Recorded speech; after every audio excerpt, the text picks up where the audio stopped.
Welcome, ladies and gentlemen, to Is It a Real Classic Podcast Special Edition. Special Edition, that's right. We are not coming at you with a regular review. We're having a knee-jerk, instant reaction to a movie we all just saw. First of all, Merry Christmas, because it is Christmas. Merry Christmas. Merry Christmas. Yes. You have myself, Lit Nick. As you heard, we have Cobra Kai KP.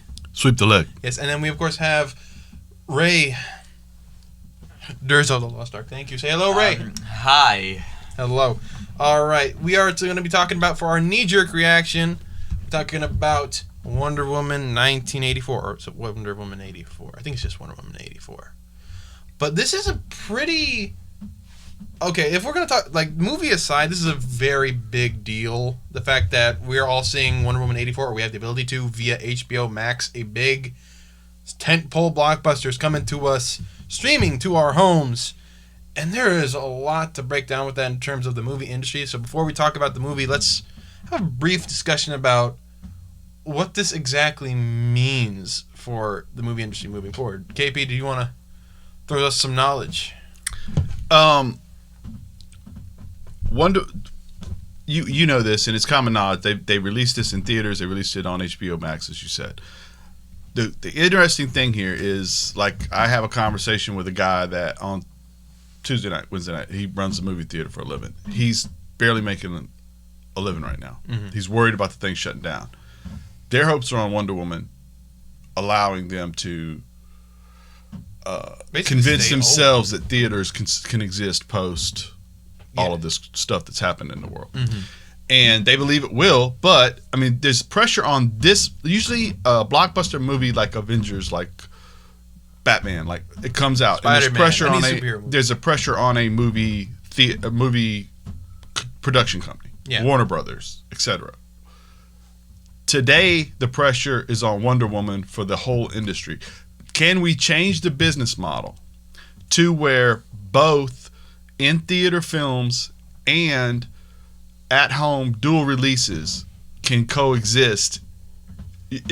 Everything changes if this works. This has been the great question since Netflix started releasing their own content. And it's a big question because you have these filmmakers like, recently it was, what's his name? Christopher Nolan, extremely against the idea of what HBO Max is doing and the idea of, like, movies being, big studios are releasing them straight to streaming or all these things, like, because you need the theater to experience it truly and blah, blah, blah. And you have, it's like Scorsese also said a similar thing, even though recently he went to Netflix, but his whole thing was different.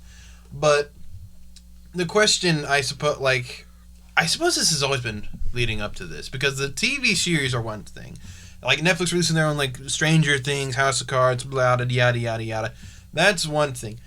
To take away the thing that has really been the backbone of Hollywood and for filmmaking in general, which is the movie theater industry, big question. Because I remember it was a big deal when Roma was nominated for, like, Best Picture, a movie that was released strictly on Netflix, and it had a couple of theatrical releases, I grant you, but it was released directly to Netflix. And the undercurrent of the argument with the Oscars was, because if this is available, the undercurrent was the business model. Yeah, they couldn't say that, but Netflix doesn't follow our business model, therefore we don't. You're opening up, right? Correct. You know, you can't come into this party if you're not invited. That's why Netflix created their own movie theaters in specific locations. That way, they could technically be eligible. Like, we sold tickets in Los Angeles and New York and insert other place here, so we are eligible for your Best Picture nominees. Right. We are someone you should listen to. But if this could work, right? If one of them, because Tenet, like you said earlier, Tenet wasn't released at homes, and it failed. Not. Tenet was released very recently in the summer because Christopher Nolan had a firm belief that he could personally save the movie industry with Tenet, and it made $20 million on the opening box office, which isn't the worst, but it's not great, especially when it's a big, hey, it's Christopher Nolan's name, Warner Brothers kind of type deal.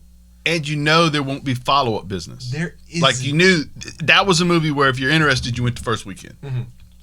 Nobody went the first weekend. Or not. A ton of people went the first weekend. Therefore, there was a follow-up business post that.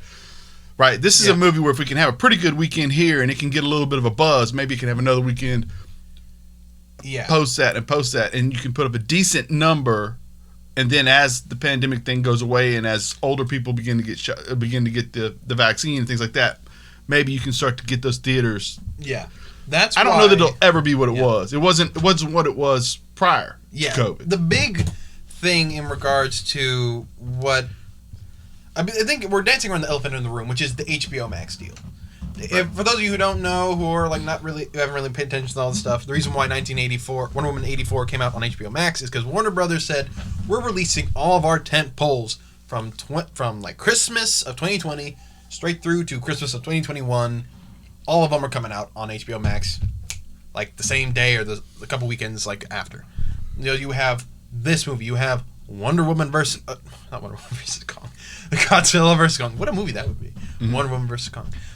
King Richard, which is the biopic about Serena Williams' teacher. You have Space Jam, the new one. With LeBron. Yeah, you forgot about that, didn't you, Ray? They're making a new Space Jam? They make a new Space Jam called The New Legacy. We actually have a DVD of Space Jam. As you should. And the funny part is, it's never been opened. You know what?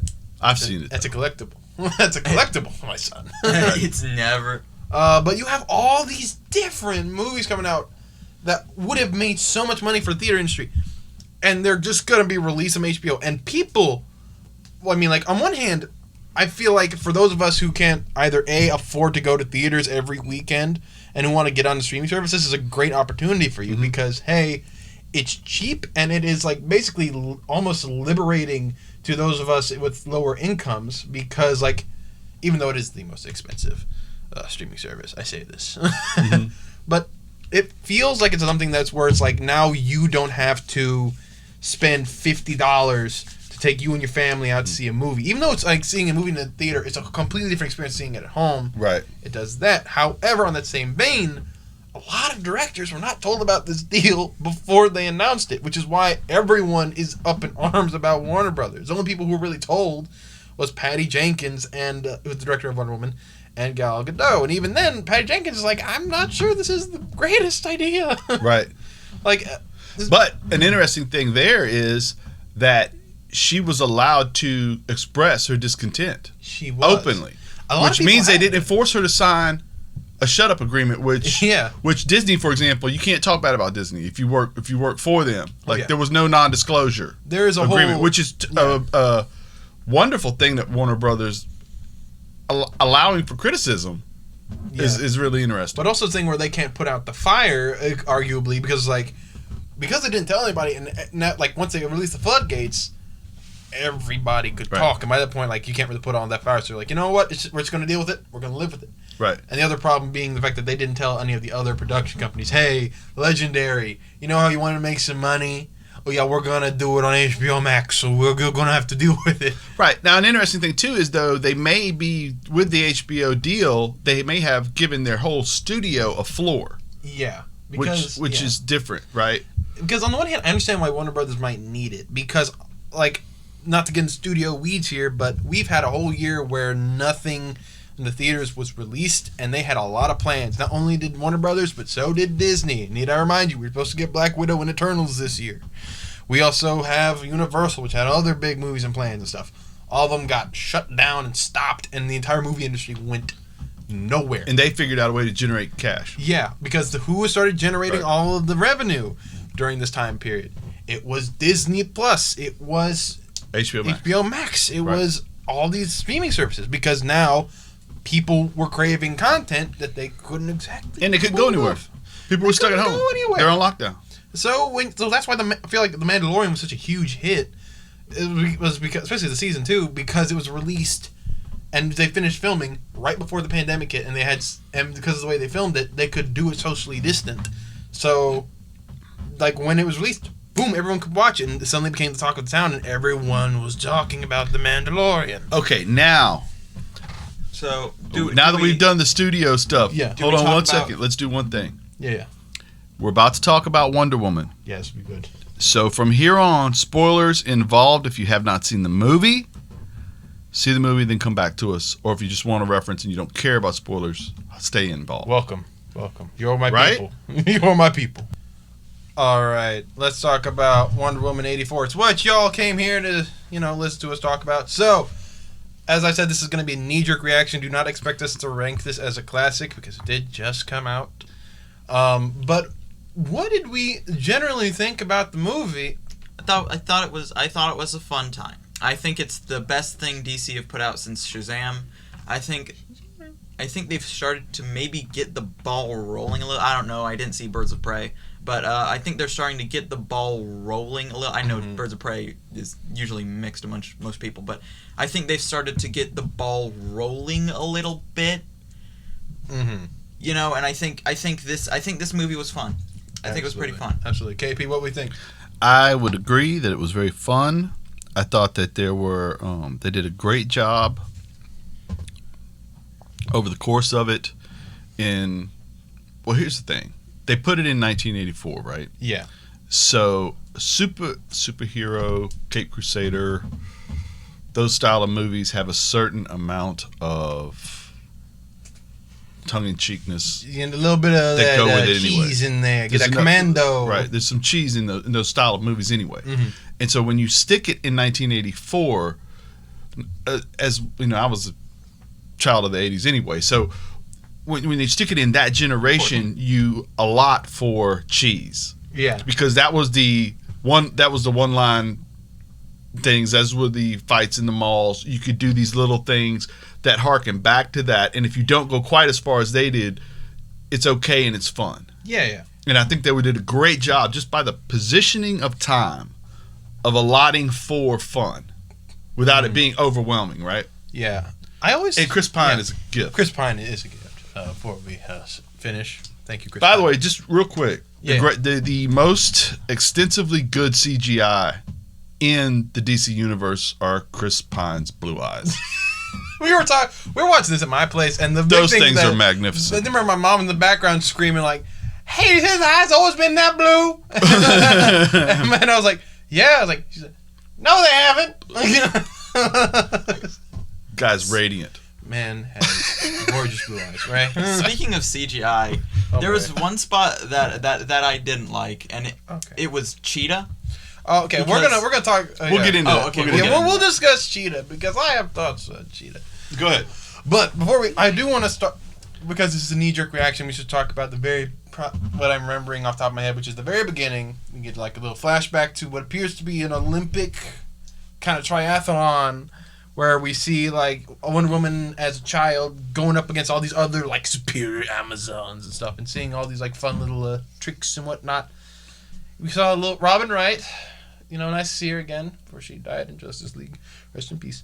But the main thing of that whole takeaway was supposed to establish the main central thematic statement, which is truth over lies. You have to create a foundation on rock and not sand, and blah, blah, blah, that kind of dealio.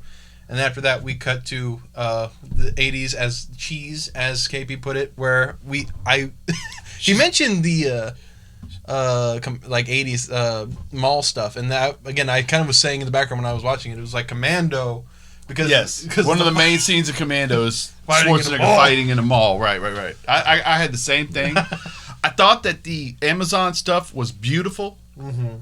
It was cool to start it like that because it gave the movie a totally different aesthetic than it would later. Mm-hmm. And like you said, Diana chooses that she's losing. She doesn't want to lose, so she chooses an easier route to get towards the finish. Her mom stops her.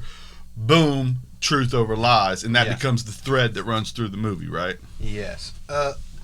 There is one thing I wanted to ask, because like when we established the time period, we established all this stuff. As you said, it was the year 1984, which I was wondering this when it was released, and I still don't know if this is a reference to George Orwell's 1984. Like, because I don't mean to go full lit on this. Go ahead, let's go. Okay, but like if we were to say like 1984, for those who don't know, is the book by George Orwell, which is about a dystopia where everyone is basically put in this kind of box and say you must do this, don't have a thought crime, blah blah blah blah blah, and you have to maintain a certain order, and then someone slowly breaks out of that and starts seeing life for being the freedoms of being free, and then it's immediately shot down by the government for having a thought crime by Pacifica. And I don't know if the movie, because I don't think the movie ever goes into that route, and it just so happens. It almost does the opposite. It does the opposite of that, which is what I was thinking, because it's like everything about this movie. Everybody gets their wish instead of the opposite, right? Yeah, because and that too can be wrong. Yeah, it's just because it's the question in the movie is like establishing like is it the easy way versus the hard way? Like sometimes the best things are, and your uber success. Yes. Can stop someone else's uber success, especially if it's done without the one difference between a wish and a actual achievement is an achievement involves you bringing people along with you and working together. When something just it's in your hands, all of a sudden you didn't work for it, you didn't earn right, it. And there's butterfly effects. Yeah, and there's no, you're the only one who reaps the benefit of your wish if you choose the wishes that the people that in this movie were choosing. Yes. Right? And without thought of what could be a consequence. The main shtick of this movie is essentially the fact that, well, in the 80s, a woman named Barb, who would later become Cheetah, discovers a rock crystal thing. What's her real name? Kristen Wiig is the actress's name. Of Saturday Night Live fame. Of Saturday Night Live fame. Also, I believe... not The Heat. What was it? Ghostbusters. There we go. Then the 2018, 2017 Ghostbusters. I forgot what year. Doesn't matter. Let's move on. 2016. 2016. It was 2016. You are correct. But she discovers a rock, and that like if you touch it, you can wish for something on it, and 3 people mainly wish on it.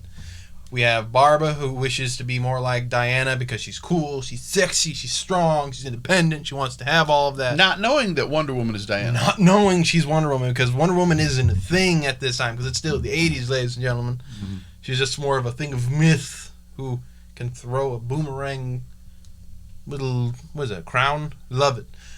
Then we have Diana, who wishes to have her Steve Trevor back because he died in the first film, and she's like, I just want to have him again because I miss him so much.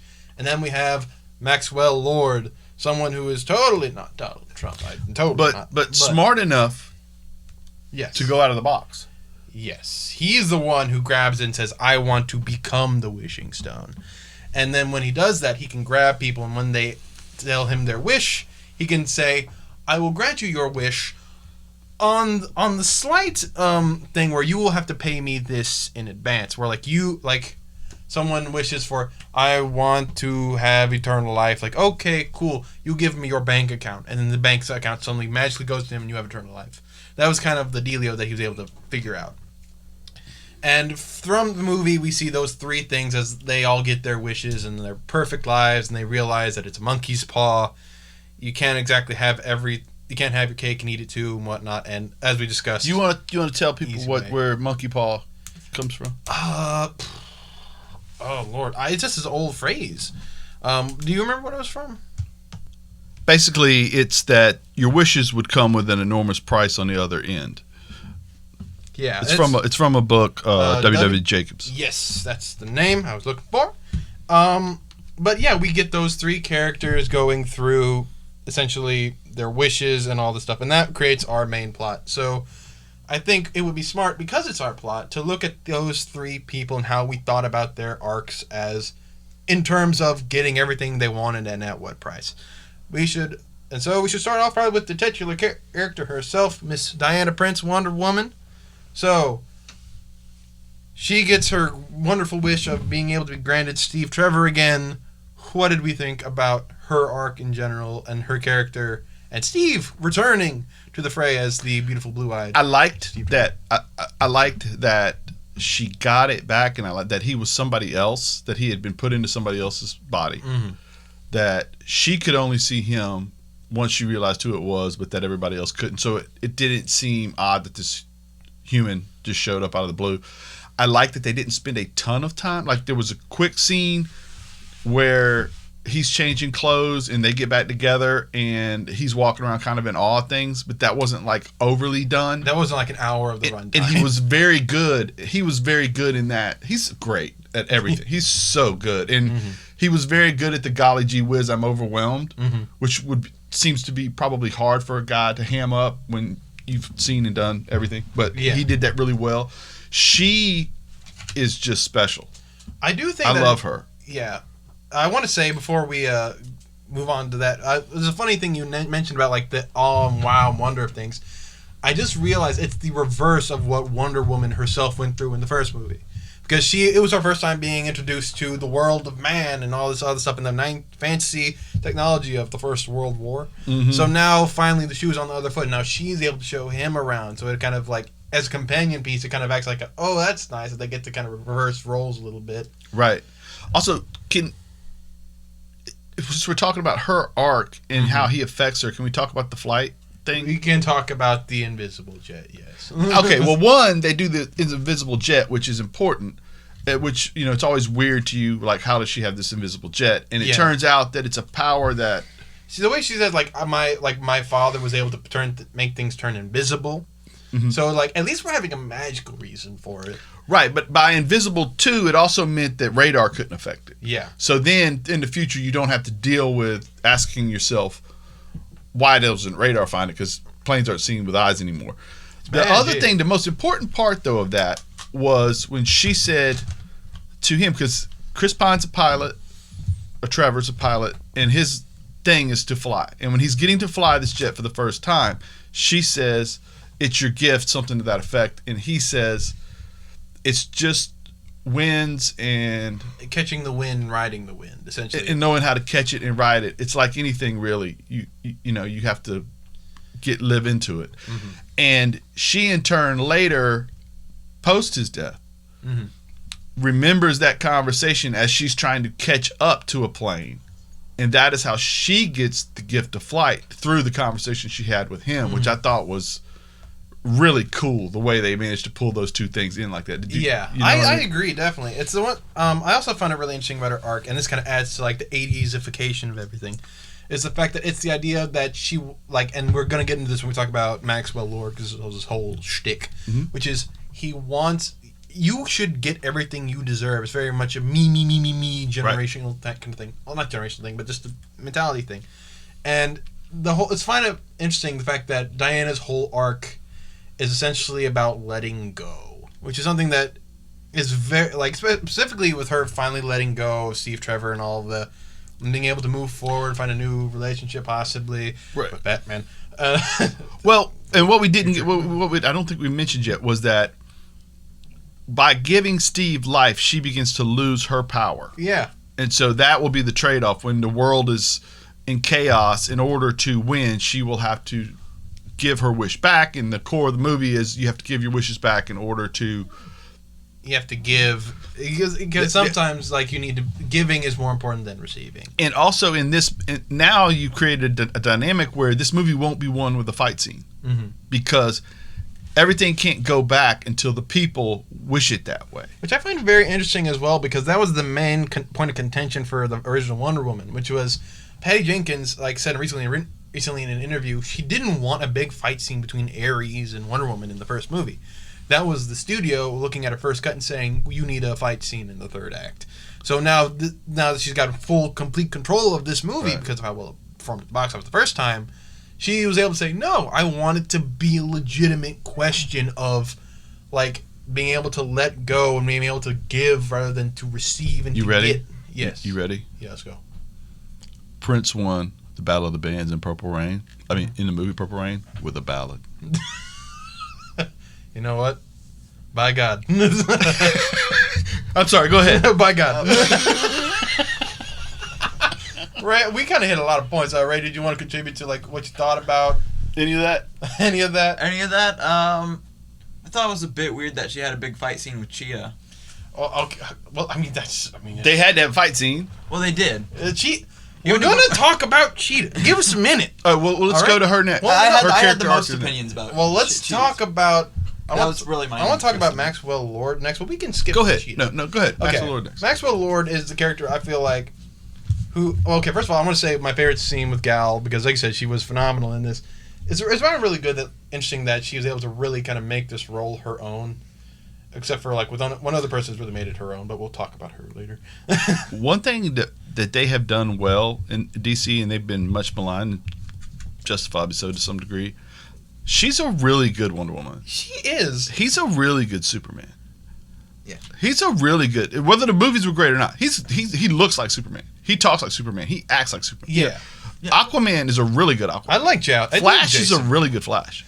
They kind of missed with Ben, but they may have made up for it here. We'll see. You know what? I didn't mind him as an old Bruce Wayne. You know what? For batting average, it's not a bad batting average. Right, it's a lot of guys, a lot of moving parts. It's not a lot of home. But the scene that I was going to say that really kind of stuck up with Gal for me was when she did make the comment, I have to give everything. Why can't I have this one thing? And it's like when she was like pleading with God or fate or itself, I was like, I appreciate that. The way she brought the emotion out, like I appreciate. But anyway, talk about Maxwell Lord. The other guy who I feel like stole the show, which was you may know him from The Mandalorian, or you may know him from Kingsman 2 as Whiskey. He's in a lot. He's in a lot nowadays. Pedro Pascal. Yeah, he's fantastic. He plays. Let's be honest. He plays Donald Trump. He plays like the sleazy businessman Donald Trump, the guy who's like kind of bluffing his way into everything. But there's a bit of more hubris. Lord, we're getting political. I don't care. A little more hubris to like Maxwell, because he kind of, at least his reasoning to it is like, I want to have my son not be completely disappointed in me. We see little flashes to his past where he's like, he's had nothing. That's a big twist when they do bother to as the like we said, instead of a battle at the end, we go through flashes of his childhood and see his mom being beaten and him being beaten, and you understand these people have to get through a lot of things, and that's how people, their mind setups are, they can't get past that, and that's where he's from now. And then falling back on him needing to be with his son as part of the way out. Yeah. Again, go ahead. He has a desperate need, like, to be the one who provides wishes, so he can be that provider, but also the thing of him, like, wanting to have all the power and for no one to touch him, because he's been beaten all of his life. Like, no one should touch me at this point. He becomes paranoid and scared about everything. So that's why he has to become like The Rock, and you not Dwayne. But now I will say this too.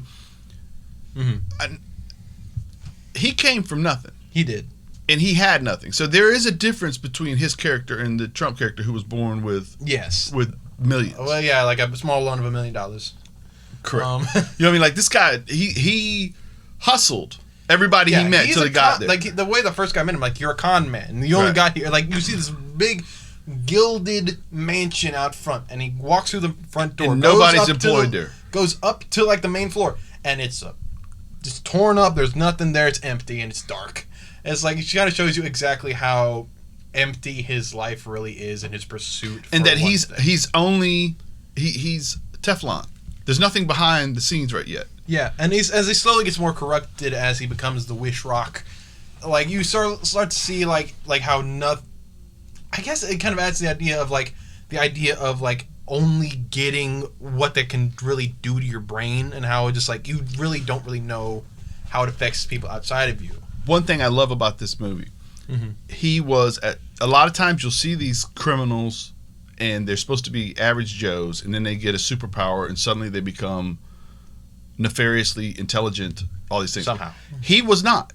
He was unique in what he wished for, but he was completely unprepared to have all that power. He was completely unprepared to know what to do with it, and he was a failure in its use, even though he was able to keep continuing to accumulate. Like, the one time he goes and he has the prince give him his oil, and he doesn't have any. By the way, it was the Prince of Balalia. Shout out to Superman versus the Elite. Yes. It's a country in the DC universe, but it's a thing where I saw it and I was just did a double take, like, I know that country. Yes. Wait a minute, we're setting up the Elite? Anyway, yeah, they'll be here soon. All right. You've been asking for it. You've been begging for it. Let's talk about Barbara or Cheetah.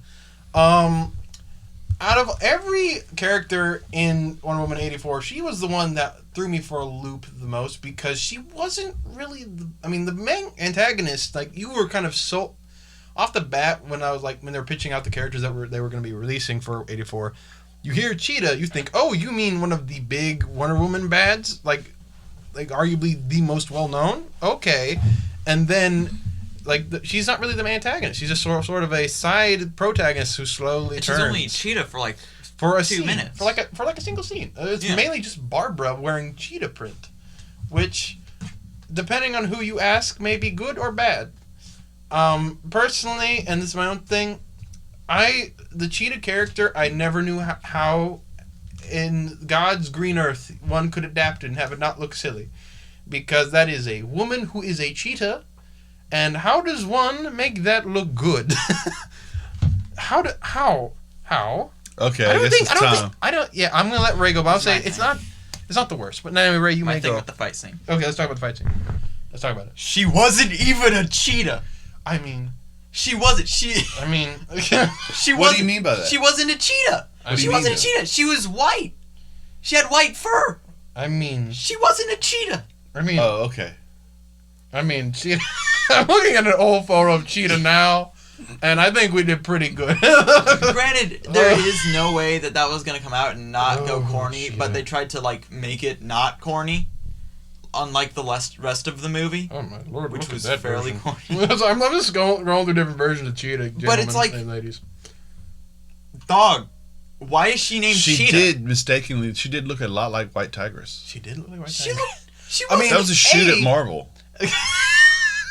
Oh boy, it's shooting season, boys. But that's kind of what kills me. Know, is like, why is she? Do white cheetahs exist? Why is she? She said, "Funny." She said, "I'm gonna be the apex predator," and we were making a joke. It'd be great if he heard that. And then who should come out to fight Wonder Woman? If she would, Randy Orton. If she would RKO'd Wonder Woman and then hit run credits, I'd have been all in. Listen. And I kid you not, Sasha Banks DDT'd Boba Fett on The Mandalorian. It was the best scene ever in any Star Wars movie. What if she would have said, "I'm sorry, Diana, but I just hear voices in my head," which is a Harken to It song. The one who heard voices in his head was Maxwell, so he could have said it. Yeah, it would have been perfect. He could have said it. Now, as a character, as a whole, yes, as a whole, I think she was good. Yeah, but that one scene kind of peeves me a little. Right. And it's just kind of overall, I think the CGI in this film can get a little not great at times. The movie's CG, and I mean, this is a whole other subject, not at all related to the character or the writing. It is definitely hit or miss, where like sometimes, but things like because of the 80s cheese, I was able to forgive it because like that's what I was saying. I felt like they wrote it in. The very first scene where you see them fight in like the, like not to give them like a free pass, but like when you see that very first scene in the mall, where they're just doing all this ridiculous stuff. You see a guy with with white hair who looked like Don Callis with a faux hawk. Mm-hmm. I was like, okay. The CG in that scene was all right, but not all right, but like it worked. You had a dude with Don Johnson's outfit on and Lou Spencer's hair. But when Wonder Woman is pushed him off into a teddy bear. But when she's Supermaning, go Ray. When Wonder Woman is flying through the clouds, yes, and I'm just sitting there like, man, that is the greenest screen I have ever seen in my life. I will say that in terms of like CG, like the very first Wonder Woman, there are points in that movie where it looked like a painting because of like how heavily stylized it was. Right. And this is heavily stylized in another way where it's emphasizing the 80s, so certain bits of it were like that. It was beautiful at Olympia. It was beautiful in Olympia. It was beautiful on the ground. It was beautiful when they were doing on the invisible jet flying through when fireworks. they flew through the fireworks. Yes, like that was beautiful. Yes, because and granted, we're trying to like set up like because Wonder Woman could fly in Justice League and Batman Superman. So why couldn't you do it in the first Wonder Woman movie? It's like okay, now we're setting that up for her to be able to do that with the catching the wind. But interesting too, though, she wasn't really flying. She was catching the wind. She would hurl her lasso forward. She roped a lightning bolt at one point. She rode the lightning, brother. Right, but I think she would propel herself forward sometimes with her lasso, right? Yeah. And then catch the wind further to continue to go. Yeah, so she just slide on. So in a way she's flying, but in a way she's still figuring it out too, though, right? Flying-ish. Right. Single bound? But why was she doing the Superman pose like she was flying? Yeah. Well, I mean, she's a million miles in the air. I mean, Wonder Woman... Superman may have invented the pose, but I've seen Wonder Woman do it. I've seen Batman she do lands. it to the ground. she lands like Superman sometimes. Yeah. But now, going back to the character we're talking about, Cheetah. Cheetah. Let's return. You said she was not the main protagonist, and I thought that was a good call on their part because it allowed that character we got to not ever really see her as totally bad. Like the dude she really beats Yeah, up you was a see guy her who s- tried to sexually assault her in the park. Which, by the way, 30 I will minutes say earlier in the in movie. that scene, I was a big fan of the music on it because you would hear like these horns that sounded A, jungle-like, but B, it gave me a reminder of Prowler's theme from Spider-Verse, which anytime you can remind me of Spider-Verse or Prowler's theme, that's a good thing. Right. But it's like seeing her get slowly corrupted over time, because that's her main thing, is you see... Right. Because it's the thing where, why can't someone like her, where she's been like basically forgotten and left side and thrown to the side and basically harassed all of her life, why can't she live the best life? Why can't she have self-confidence and all this stuff? Right. What's wrong with that? And you slow but see, like, it's like it becomes, I want more. Well, and that winds up being a snowball out of, she was perfectly happy just being the cool kid on campus for a while, right? Yeah. And then when she realizes, while Trevor and Diana are figuring out that, Trevor says, you're probably going to have to let me go. I'm probably going to have to die for this to keep going. Mm-hmm. That is when Barbara leaves. She leaves that room, doesn't even tell him she's going, because now she knows that the one thing that's made her be who she had always wanted to be, she's got to wish it away in order for things to get better, or she has to make a conscious choice to dive into evil. And she, for a while, up until she loses the fight with Diana, chooses bad over good. Chooses dishonesty over truth, right? Because sometimes it's easier to lie than tell the truth when it's like in certain situations. Right. Which is why I felt like her character worked for the most part, and why when she turned into Cheetah finally, I was like, okay, I as a character I can see why we've done this. But it was also interesting that at the end of the movie you see everyone kind of like reject their wish at the very end, and you see her no longer be the Cheetah, but you never hear her say the words, "I revoke my gift." So she may be human Barbara still with the powers of Wonder Woman because of the gem, and have lost her humanity already still. She just no longer looks like a cheetah. Well, interesting too, though, because he granted her that. She didn't wish for that. Yeah. So she couldn't not wish for that. Yeah, so when he rejected it, that is when she lost hers, right? Lost her that wasn't her call. Yeah. Now, she could have kept her powers, though. Yeah, so I'm saying that... She can be involved in another one. I'm just saying, Legion of Doom, it's out there. It's a real thing. Right. It's a thing. Right. You haven't seen her... Diana doesn't die. Yes. So she doesn't age. So who's to say Kristen Wiig has to age? And Diana pulls the... Do you remember which is the Batman where Joker, the Heath Ledger Batman? Yeah, Dark Knight. The people have to decide what they're going to do on the boat. Yeah, and the one dude throws the bomb out. And Batman trusts the people. Yeah. Okay. Diana did the same thing. Yeah.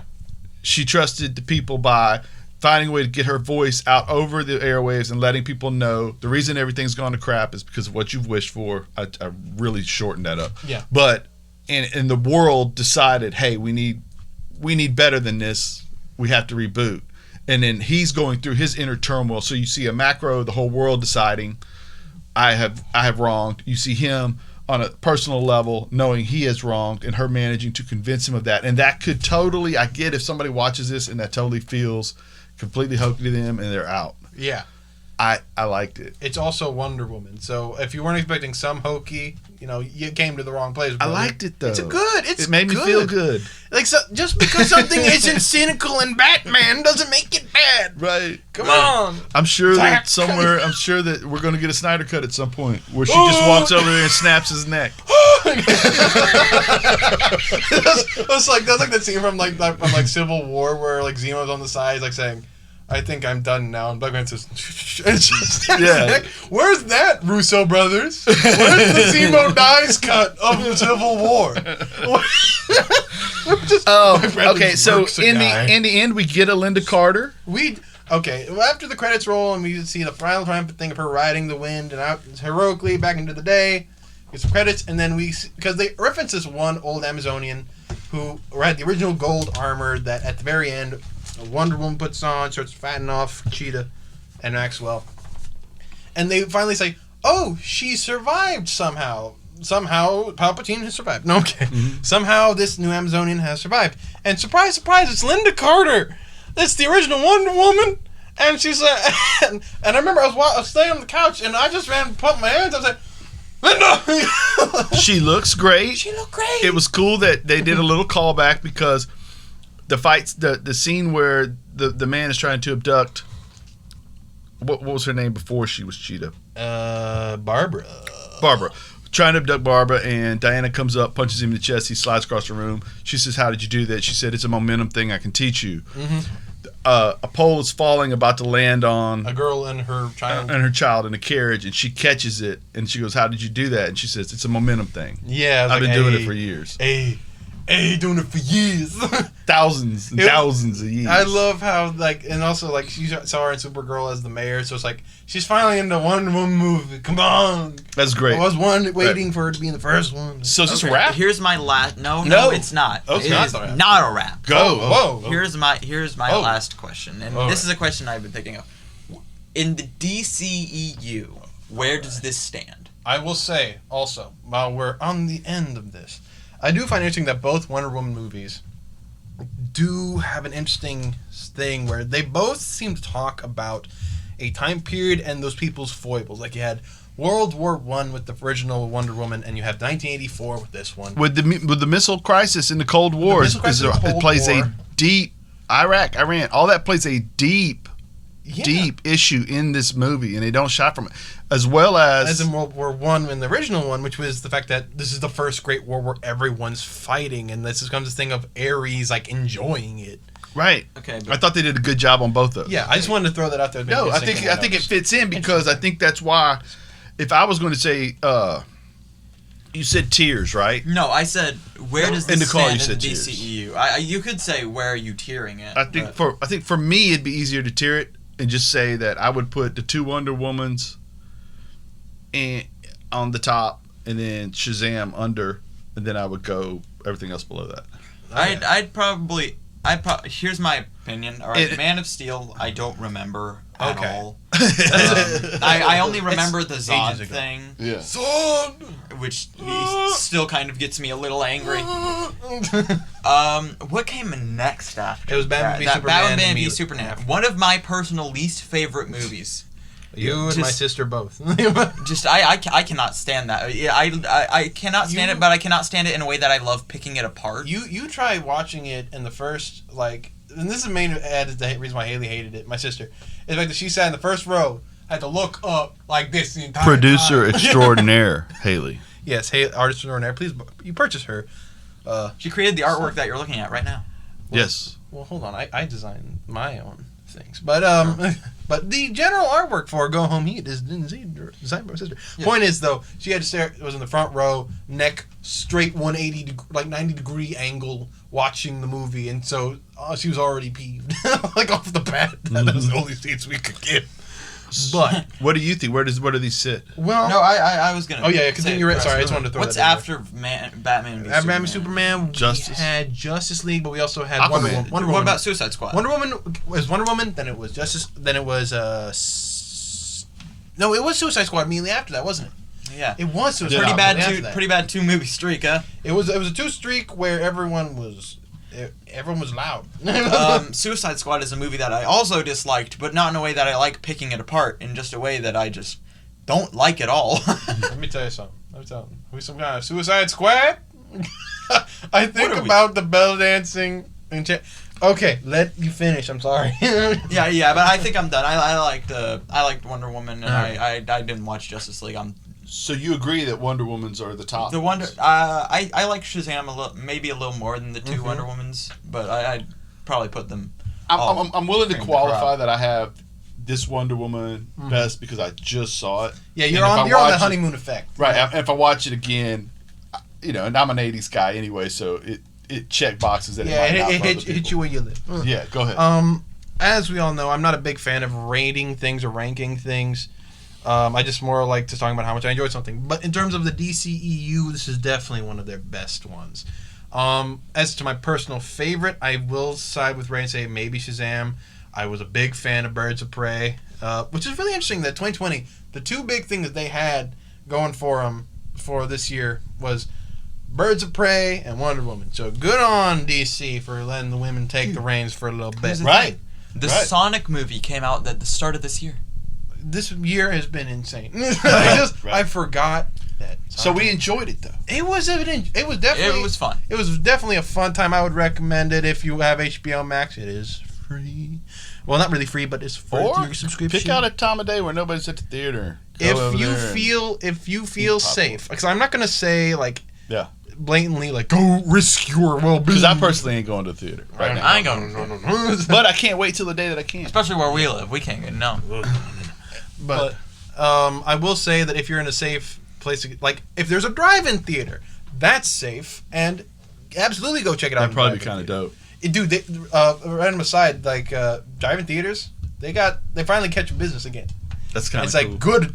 Dude, they're doing concerts. Dude, I think they are. Like they are doing concerts, wrestling events, drive-in. Yeah, that's cool. Yeah. Okay, so you want to send us out, buddy? I will send us out, but I do not have my exact script in front of me. But I will just say thank you all for stopping by. From myself, Lit Nicholas, Cobra Kai KP, Ray. Hi. Okay, first of all, Thirds of the Lost Ark. I beat you. I'm sorry. I hate snakes. Kalima. We got to think of 2 more quotes from. You're named after the dog, and Nick's having a good time with thinking about Indiana Jones now, so I'm just gonna cut it off while we have a chance. But thank you all for stopping by. Please remember to check out anything and everything you can. You'll never know whether or not you have found the next classic. And cut. Go Home Heat Production, copyright 2020. Yes.